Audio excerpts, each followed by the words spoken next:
গল্পের সুর চ্যানেলে আমি রোমানা নূপুর এখন আপনাদের পড়ে শোনাব নারায়ণ গঙ্গোপাধ্যায়ের লেখা একটি গল্প, গিল্টি।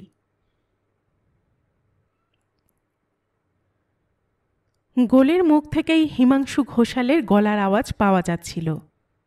রান্নাঘরে ভাতের হাঁড়ি ফ্যান গালতে গালতে সব কথাই স্পষ্ট শুনতে পাচ্ছিল গৌরী।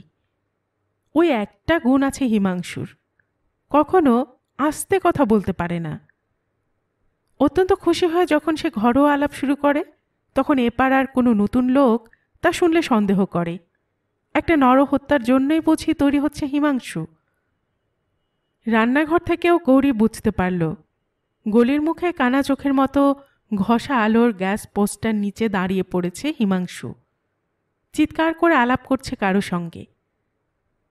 আমার টাকা মেরে দেবে, হকের পাওনা ঠকিয়ে নেবে, আমার গলায় গামছা দিয়ে সব টাকা আদায় করে ছাড়বো, তবে আমার নাম হিমাংশু ঘোষাল। গৌরী ভ্রুকুটি করল। রান্নাঘরের মেঝেয় ছোট বড় অসংখ্য গর্ত, হাঁড়ি থেকে গড়িয়ে পড়া ফ্যান জমা হচ্ছে তাদের মধ্যে। এই দিন দুপুরেই প্রায় অন্ধকার ঘরের এখান ওখান থেকে কয়েকটা আরশোলা উঁকি মারছিল। অর্থহীন বিদ্বেষে একটা খুন্তির ডগায় খানিক গরম ফ্যান তুলে নিয়ে গৌরী ছিটিয়ে দিল তাদের দিকে। একটা আরশোলা চিত হয়ে পড়ল সঙ্গে সঙ্গে। অন্তিম যন্ত্রণায় পা ছুটতে লাগল। 1000 টাকা মাইনে পান, মোটরে চড়ে ঘুরে বেড়ান? ওফ, ওরকম বড় সাহেব বিস্তর দেখা আছে আমার। আজ 12 বছর লোক চড়িয়ে খাচ্ছি এই কলকাতা শহরে। ঘাট ধরে যদি ওর টাকা আদায় করতে না পারি তাহলে তাহলে একটা ভয়ঙ্কর কিছু করে ফেলবে হিমাংশু। কিন্তু কি করবে? গৌরী জানে হিমাংশুর দৌড় কতখানি। দাওয়ায় বসে বিড়ি টানতে টানতে গজগজ করবে, গালাগাল করবে, অশ্লীলতম ভাষা ব্যবহার করবে, তারপর একদিন সম্পূর্ণ ভুলে যাবে। ছাতাটা বগলে নিয়ে বেরোবার সময় গৌরীকে আশ্বাস দিয়ে বলবে, 250 টাকার ফ্ল্যাট, 1 মাসের ভাড়া আমার কমিশন, যদি বাগাতে পারি 1 মাস পায়ের উপর পা তুলে দিয়ে চলে যাবে। কি বলিস? স্ত্রীকে তুই বলে সম্ভাষণ করে হিমাংশু। ওরা দুজন একই গ্রামের। 10 বছরের গৌরীর সঙ্গে 17 বছরের হিমাংশুর বিয়ে হয়েছিল। বিয়ের আগেকার সম্ভাষণটাই চলছে এই 14 বছর ধরে। ভাতের হাঁড়ি নামিয়ে রেখে গৌরী উনুনে কড়াই চাপিয়ে দিল। হিমাংশুর চিৎকার আর শোনা যাচ্ছে না। হয়তো চাপা গলায় আলোচনা করছে কি প্ল্যানে টাকাটা আদায় করা যায়, কিংবা হয়তো সঙ্গীর সঙ্গে কথা কইতে কইতে এগিয়ে গিয়েছেন বড় রাস্তার দিকে। কড়াই থেকে কয়েক বিন্দু গরম তেল হঠাৎ ছিটকে এসে হাতে লাগল। মুখ বিকৃত করে গৌরী নিজের হাতের দিকে তাকিয়ে দেখল একবার। রান্নার ধোঁয়ায় ধোঁয়ায় ঝাপসা হয়ে যাওয়া ইলেকট্রিক বাল্বটার লালচে ম্লান আলোতেও নিজের বাহুর দিকে তাকিয়ে পোড়ার যন্ত্রণা ভুলে গেল গৌরী। মুগ্ধ দৃষ্টি কিছুক্ষণ থমকে রইল সেখানে। নিয়মিত সাবান পড়ে না, তীর তীরে কলের জলে স্নান পর্যন্ত হয় না ভালো করে, তবু পুষ্ট নিটল হাতখানার দুধ আলতা রঙে এতটুকু মলিনতার ছায়া পড়েনি। একগাছা লাল কাঁচের চুড়ি আর একটি শাখাতেই সেই হাতখানা রাজরানীর হাতের মতো দেখাচ্ছে। শুধু গৌরীর চোখে যে তা ধরা পড়েছে তা নয়, হিমাংশু নিজেই বলেছে কতবার, ভাগ্যিস 10 বছর বয়সেই তোকে বিয়ে করে ফেলেছিলুম, নইলে এই রূপ নিয়ে তুই কি ফিরে তাকাতিস আমার দিকে? কপালে লাথি মেরে দিয়ে কোন জমিদারের ঘরে গিয়ে উঠতিস? ঠিক কথা। সত্যি কি 10 বছর বয়সের গৌরীকে দেখে কেউ ভুলেও ভাবতে পারত যে এই মেয়ের ভেতর এত রূপ লুকিয়ে আছে? কেউ কি কল্পনাও করতে পারত লক্ষ্মী ঝাড়া চেহারার একটা ছোট্ট পাড়াগায়ে মেয়ের ভেতর থেকে একদিন বেরিয়ে আসবে ইন্দ্রাণী?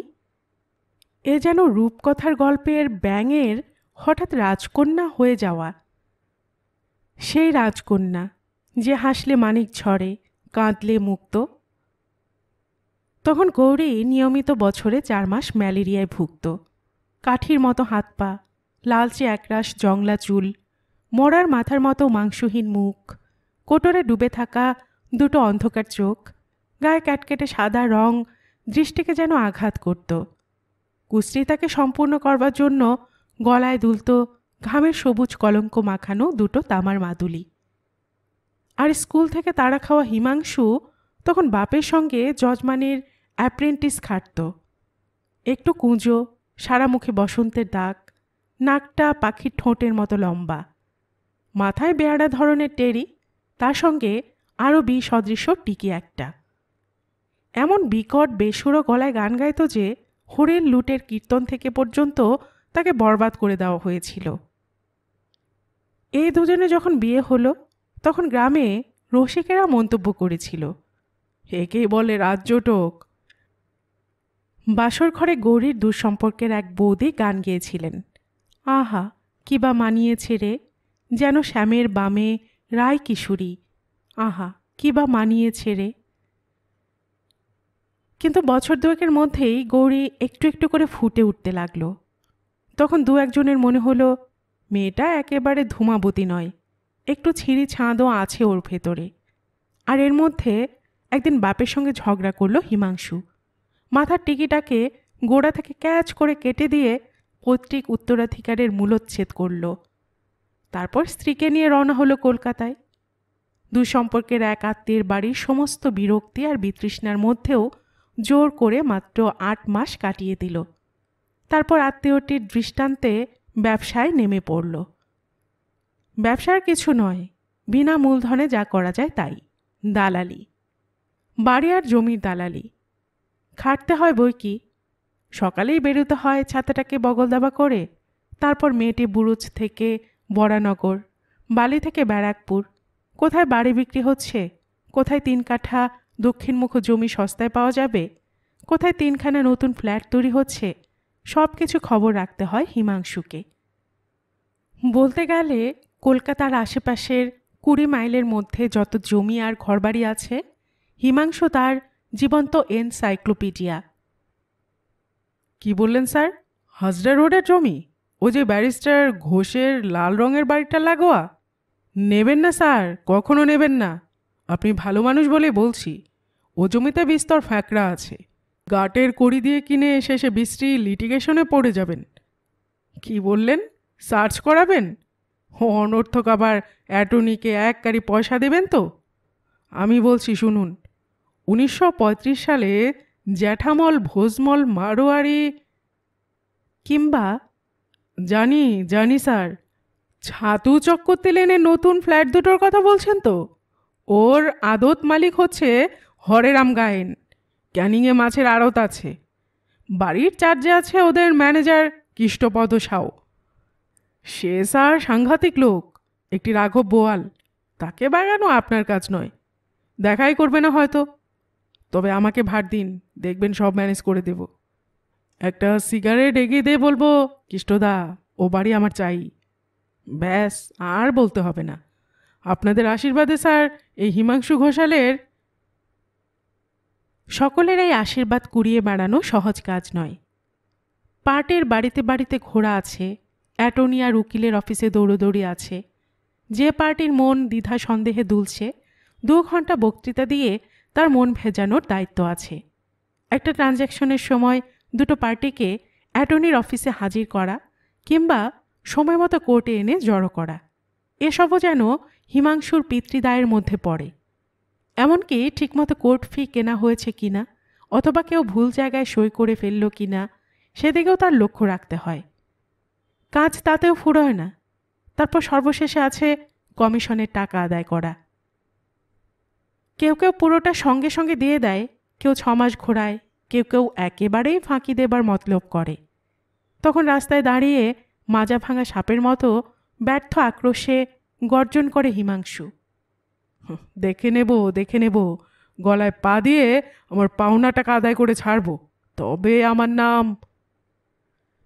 পাওনা টাকা অনেকের কাছ থেকেই আদায় হয়নি, কিন্তু সেজন্যে নিজের নাম বদল করতে পারেনি হিমাংশু ঘোষাল। দিন কতক গালমন্দ করেছে, নিরুপায় অন্তর্জালায় বিড়ি পুড়িয়েছে একটার পর একটা, ব্যবহার করেছে অশ্লীলতম ভাষা। তারপর নিজেরই বিষ যন্ত্রণায় নিতান্ত তুচ্ছ কারণেই গৌরীর গায়ে হাত তুলতে গিয়ে তার আশ্চর্য রূপের দিকে তাকিয়ে মন্ত্রশান্ত ভুজঙ্গের মতো স্তব্ধ হয়ে গেছে। পরক্ষণে ছাতাটা তুলে নিয়ে বেরিয়ে গেছে বাড়ি থেকে। বেলেঘাটে একটা নতুন পার্টির সন্ধান মিলেছে, নষ্ট করবার মতো সময় তার নেই। সেই সকাল 8টায় বেরিয়ে কখনো বেলা 12টা 1টায় এসে এক মুঠো খেয়ে যাওয়া, কোনো কোনো দিন তাও নয়, একেবারে সেই রাত 11:30টায় বাড়ি ফেরা। দিনের খাওয়াটা সস্তার হোটেলে কিংবা ডালপুরির দোকানে। শনি রবিবার নেই, ছুটি ছাটা নেই, পুজো পার্বণ নেই। এক আধ দিন অসুখ বিসুখে না পড়লে বাঁধা নিয়মে কোথাও ছেদ পড়ে না। রোদে পুড়ে, বৃষ্টিতে ভিজে, শীতে কুকড়ে কদাকার চেহারা আরও কদাকার হয়েছে হিমাংশুর। নাকটা টিয়ার ঠোঁটের মতো বাঁক নিয়েছে, উঁচু উঁচু দাঁতে পানের ছোপ কালো হয়ে বসেছে। বসন্ত চিহ্নিত মুখটার দিকে তাকালে যে কেউ সন্দেহ করে এ লোকটা যখন খুশি খুন করতে পারে। নুয়ে পড়া ঘাটটাকে এখন নির্ভুল একটা কুঁজের মতো দেখায়। এত খাটে তবু সংসার চলে না। মাঝে মাঝে হিমাংশু সামান্য নেশা করে আসে, কিন্তু তাকে মাতাল বলা যায় না। সেটা বড় খরচ নয়। হিমাংশুকে আরেকটা রোগে ধরেছে, সেটা রেসের। মাঠের ভেতরে যায় না, বাইরে জুয়ো খেলে। তবু সামান্য আয়ের একটা বড় অংশ ওইখানে নিবেদন করে আসে হিমাংশু।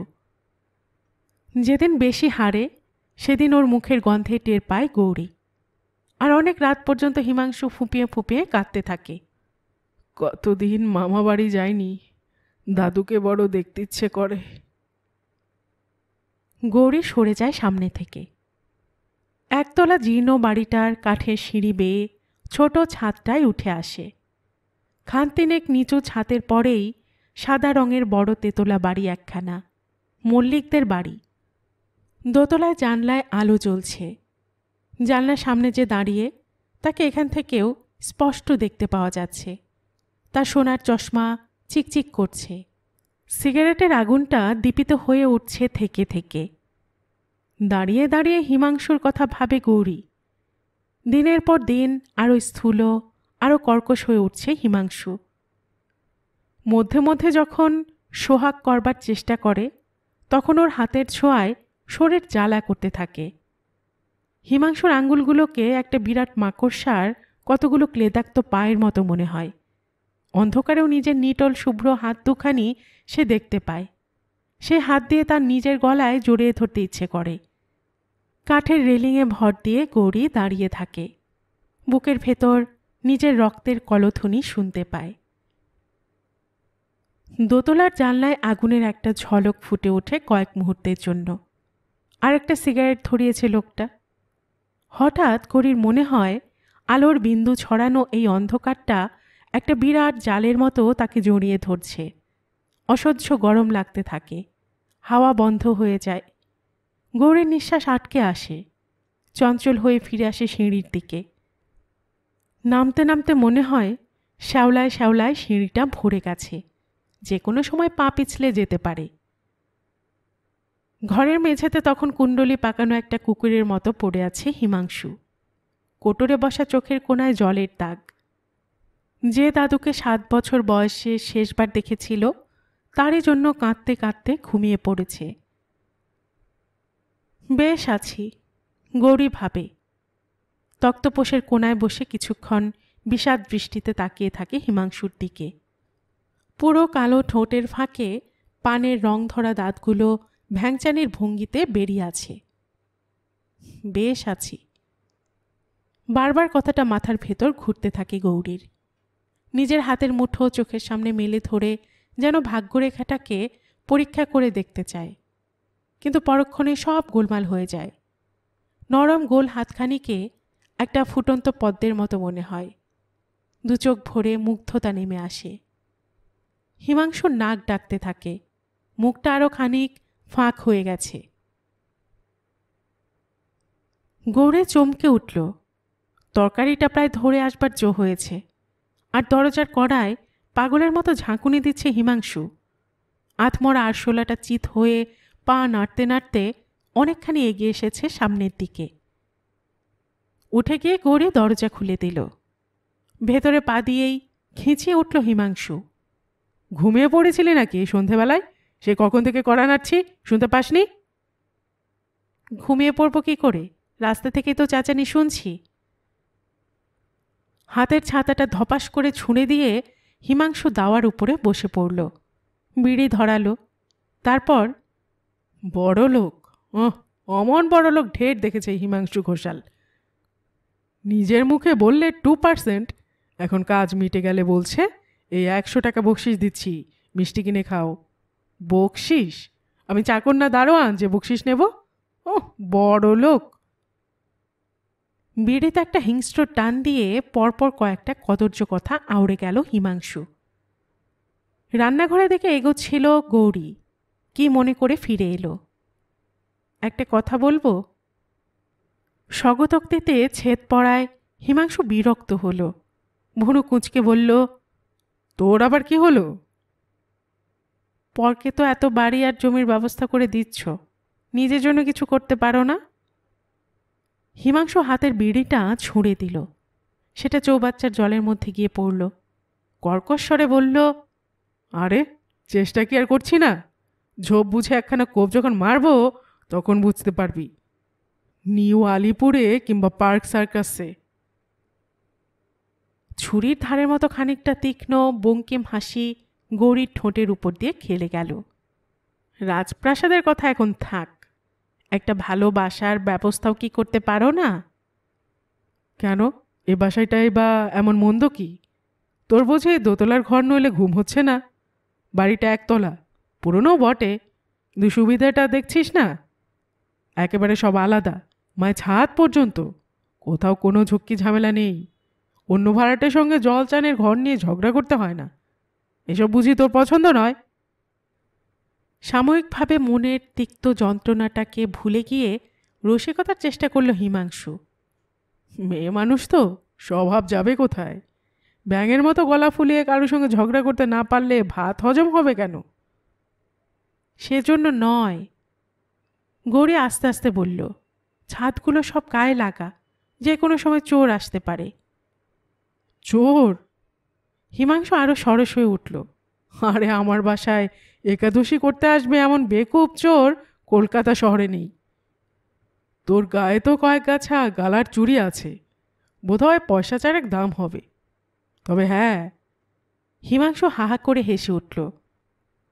তোকে যদি কেউ চুরি করতে আসে সেটা আলাদা কথা, লাখ টাকাতেও তোর দাম হয় না। দালালির কাজে কলকাতা শহরে কত বড় লোকের বাড়িতেই তো যাই। লুব্ধ চোখ মেলে স্ত্রীকে লেহন করতে লাগলো হিমাংশু। সত্যি বলছি, তোর মতো রূপসী বউ কারোর ঘরে দেখিনি। অকারণে একরাশ রক্ত জমা হলো গৌরীর মুখে। খানিকটা তপ্ত বাষ্পের মতো কি যেন কুণ্ডলি পাখি উঠতে লাগলো মাথার ভেতরে।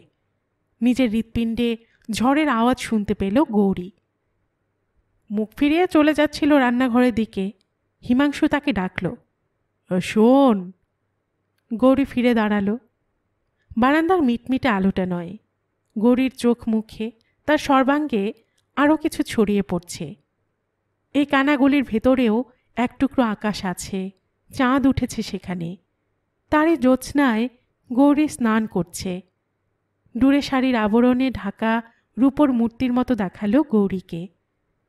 তার নিখুঁত সুন্দর কপালের উপর যেন মণির মতো কি একটা জ্বলছে বলে মনে হলো। কিছুক্ষণ হিমাংশুর চোখে আর পলক পড়ল না। গা ভর্তি গয়না নইলে তোকে মানায় না গৌরী, একেবারে মানায় না। অভিভূত বিহবল গলায় হিমাংশু বলল, গয়না পরবার জন্যই যেন জন্মেছিলি তুই। সামনের ট্রানজাকশনের টাকাটা যদি পাই, সত্যি বলছি। জ্যোৎস্নার আলোয় হিমাংশু গৌরীকে এক চোখ দিয়ে দেখছিল। হিমাংশুকে গৌরী দেখছিল আরেক চোখে। পিঠে কুচ নিয়ে বসে থাকা হিমাংশুকে অদ্ভুত জান্তব দেখাচ্ছে এখন, আরও কুৎসিত, আরও কদাকার মনে হচ্ছে। হিমাংশুর কথার শেষটুকু শোনবার জন্য গৌরী আর অপেক্ষা করল না, এগিয়ে গেল রান্নাঘরে। সেদিন অনেক রাত্রে সারাদিনের অসহ্য ক্লান্তির পরে হিমাংশু মরার মতো ঘুমিয়ে পড়লে গৌরী দরজা খুলে ছাদে উঠে এলো। তখন চাঁদ আরও আশ্চর্য রূপ নিয়েছে। জ্যোৎস্না আরও উজ্জ্বল হয়ে রেণু রেণু সোনা বৃষ্টি করে চলেছে। গৌরীর শরীরে সেই সোনা ঝরে পড়তে লাগল। গালার চুরি পড়া নীলাভরণ হাত দুটির উপর বারবার গৌরীর চোখ পড়তে লাগল। না দেখেও সে অনুভব করতে লাগল তার দীর্ঘ শুভ্র গ্রীবাকে এই আলোয় কি করুণ আর নিরাভরণ মনে হচ্ছে। দোতলা বাড়ির জানলায় আবার সিগারেটের আগুন জ্বলল। জ্যোৎস্নার ভেতরে অস্বাভাবিক লাল দেখালো সেটাকে। আলোর শরীরে দপদপ করতে লাগলো রক্তবিন্দুর মতো। আর হিমাংশু স্বপ্ন দেখতে লাগলো রেসকোর্সের মাঠে একটা কালো ঘোড়া সকলকে পেছনে ফেলে তীরের মতো ছুটে চলেছে। তার পিঠে জকি হয়ে বসে আছে সেই নতুন পার্টিটা, যে তাকে 3% কমিশন দিতে রাজি হয়েছে। ইদানিং ফিরতে প্রায় বেশি রাত হয়। তার উপরে আজ শনিবার ছিল। বিকেলে রেসের মাঠে গিয়েছিল হিমাংশু। গোটা 40 টাকা ছিল সঙ্গে, তার প্রায় সবটাই গেছে।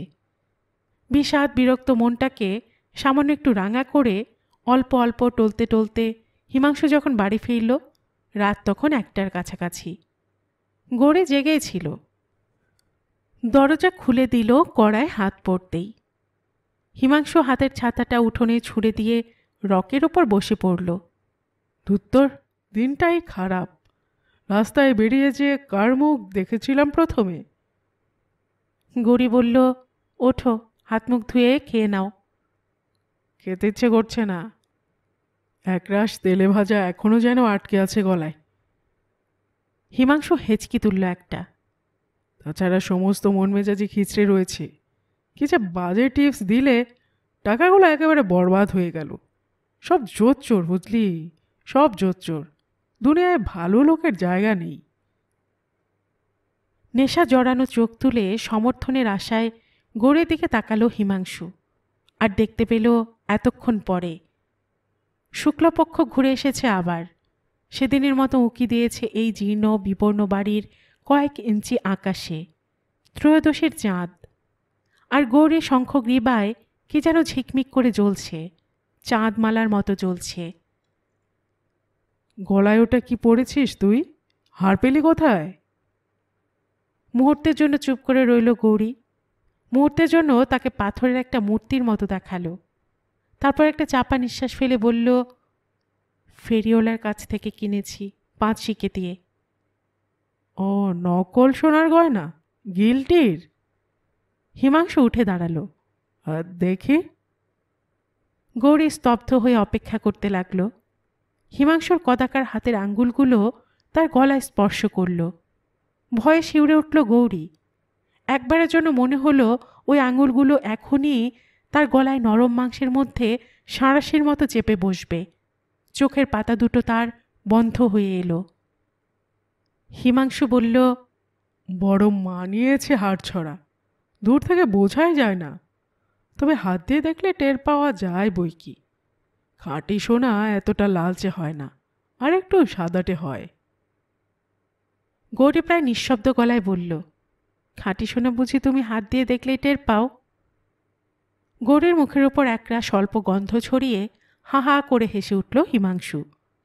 পাই বই কি, না হয় তোকে সোনাদানা কিনেই দিতে পারি না, তাই বলে খাঁটি নকল চিনতে পারবো না? আজ 12 বছর ধরে কলকাতা শহর চড়িয়ে খাচ্ছি রে। হিমাংশু ঘোষালের অত সহজে ভুল হয় না। গৌরী বলল, থাক ওসব, খাবে এসো। গৌরী ঘুমিয়ে পড়লেও আজ রাত্রে হিমাংশুর ঘুম এলো না। নেশাটা যতই ফিকে হয়ে আসতে লাগলো, ততই তার প্রতিক্রিয়াটা তীব্র তীক্ষ্ণ বেদনার মতো তাকে যন্ত্রণা দিতে লাগলো। ওই গিল্টির নকল হাট ছড়াই কি আশ্চর্য মানিয়েছে গৌরীর গলায়। বালিশের পাশে একখানা হাত এলিয়ে আছে, একগাছা লাল চুড়িতে কি দীনতা ফুটে উঠেছে তাতে। ভারী অন্যায় হয়ে গেছে। হিমাংশু ভাবল, যে করে হোক কয়েকখানা গয়না গৌরীকে তার গড়িয়ে দেওয়া উচিত ছিল। সোনা ছাড়া এমন সোনার প্রতিমাকে কি মানায়?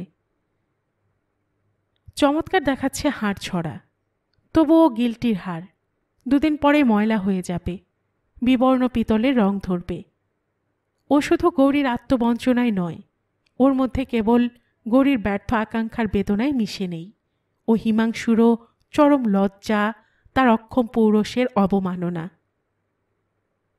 হাড়টার দিকে তাকিয়ে দেখতে দেখতে হিমাংশুর রক্তে সাপের বিষের জ্বালা ধরল।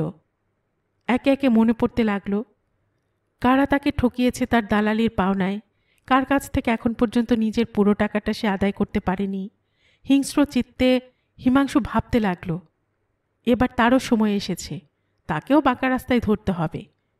সোজা পথে চলবার চেষ্টা করে সবাই ফাঁকি দিয়েছে, এবার সেও অন্য উপায় দেখবে।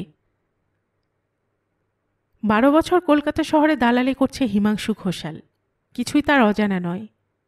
গৌরীর গলার হাড়ছড়া ছিকমিক করে জ্বলছে, একরাশ আলোর কাঁটা এসে তার চোখকে বিদ্ধ করতে লাগল। হিমাংশু উঠে পড়ল, নিভিয়ে দিল ঘরের আলোটা। আর একরাশ স্তব্ধ অপরিচ্ছন্ন অন্ধকারে হিমাংশুর উত্তপ্ত উত্তেজিত মস্তিষ্কের মধ্যে কতগুলো সরীসৃপ কিলবিল করে ঘুরে বেড়াতে লাগল। ওই গিলটির হাড়টা যেন এক মুহূর্তে তার মনের ভেতরে একটা সাপের ঝাঁপির ঢাকনা খুলে দিয়েছে। কিন্তু সাপের ঝাঁপির ঢাকনা খুললে কি হয়? সবাই ওস্তাদ সাপুরে নয়, অন্তত হিমাংশু ঘোষাল তো নয়ই। সাপ খেলাতে গিয়ে প্রথম চোটে তার নিজের হাতেই ছোবল লাগল। টাকা পেয়েছিল বই কি হিমাংশু, 100 টাকা, কিন্তু 100 টাকাতেই কি আর একছড়া হাড় হয়? আর হলেও সরু সুতোর মতো হাড় গৌরীকে কি মানাতে পারে? হাতেও কিছু চাই, অন্তত 4 গাছা চড়ি। তার উপরে দিনটা শনিবার ছিল। অভ্যেসের সঙ্গে সঙ্গে দুর্জয় দুরাশা হিমাংশুকে আকর্ষণ করতে লাগল। জাদুকরের হাতের ছোঁয়ায় যেখানে 100 টাকা কয়েক মিনিটে 300 টাকায় পরিণত হয়ে যায়, হিমাংশু সেই ঐন্দ্রজালিক জগতের দিকে পা বাড়াল। কিন্তু 100 টাকা 300 হল না। বন মানুষের হাড়ের উল্টো ভেলকিতে পকেটে 7 আনা পয়সা নিয়ে রাত 12টায় গলিতে পা দিল হিমাংশু। ওরা ওত পেতেই ছিল, 3 জন লোক, ওদের 2 জন গুন্ডা গোছের। বাঘের মতো ঝাঁপিয়ে পড়ল হিমাংশুর উপরে। নিঃশ্বাস একেবারে আটকে না দিয়ে যতখানি গলা টিপে ধরা যায় সেই নিপুণ কৌশলে হিমাংশুকে তারা আয়ত্ত করল।